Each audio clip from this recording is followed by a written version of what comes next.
Space, the final frontier. These are the voyages of a new Trekkie. My 5-year mission to search out Star Trek media, to seek out our fans and merchandise, to boldly go where no fan has gone before.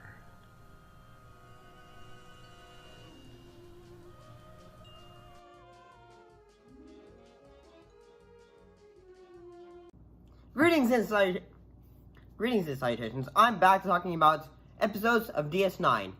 In this case, episodes Visionary and Distant Voices. Let's look at Visionary first.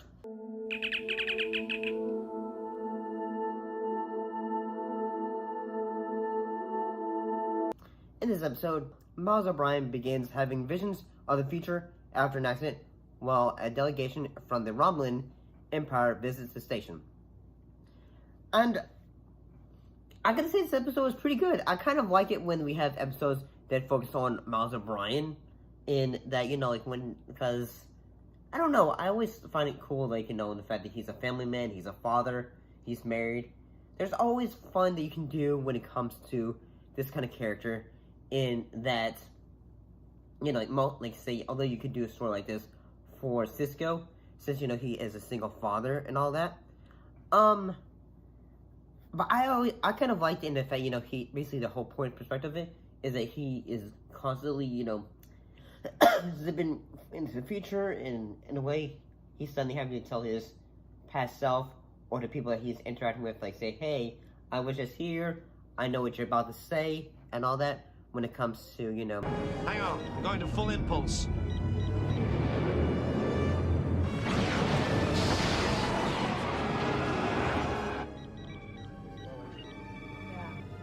Now what? You're here. Look, I don't know what happened. I was asleep in bed when the whole station was rocked by an explosion. Feature line shenanigans and all that. And yeah, I thought this one was fairly entertaining. I liked how at times it would get dramatic, when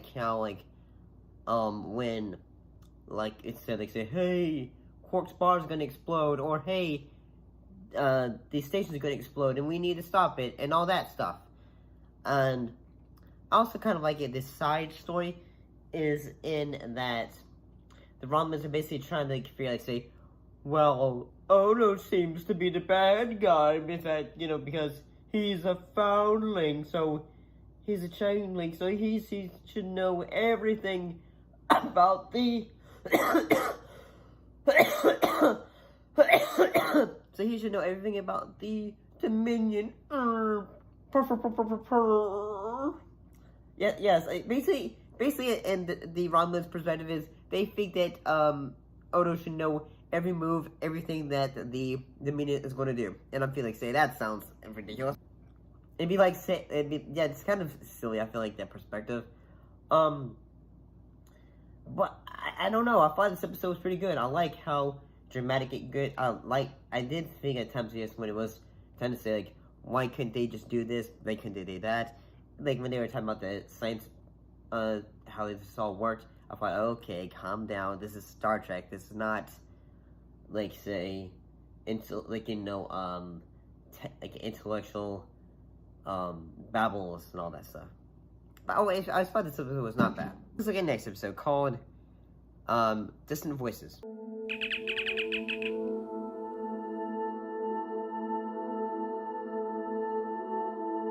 In this episode, a telepathic attack on Doctor Beshar causes him to experience rapid aging at the station, suffers from a strange power failure, and his crewmates begin acting strangely. So basically, in this episode, at the beginning of it, it is Dr. Beshar's birthday, and that he is turning 30, and I'm gonna say, in this episode, he looks pretty damn good for 30. Then again, I'm 31, so... And, yeah... In 2 weeks, I turn 32. Joy. Happy, joy, happy, joy. Happy, joy, happy, joy.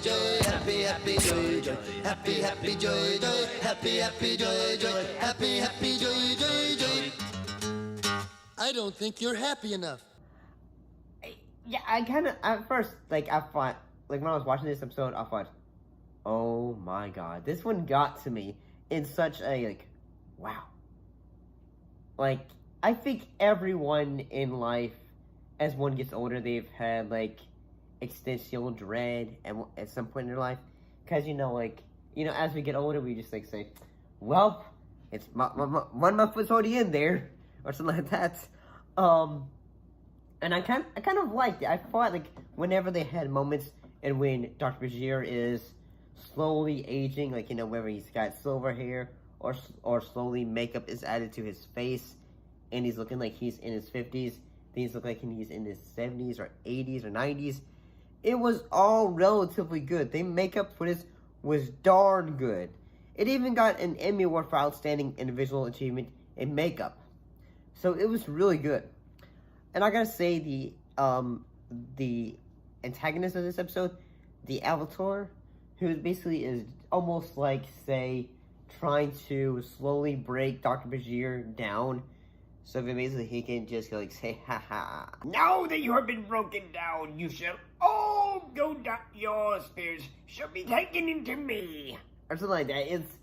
The actor does a dang good job, and the makeup for his character is really good.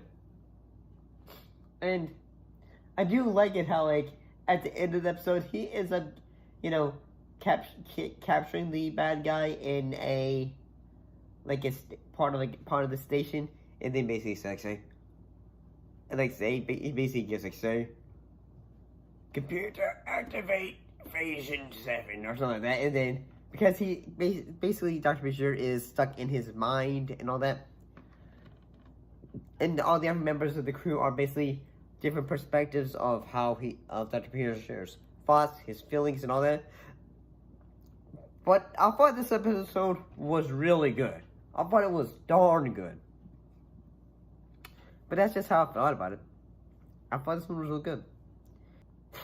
But, yeah. I really liked it.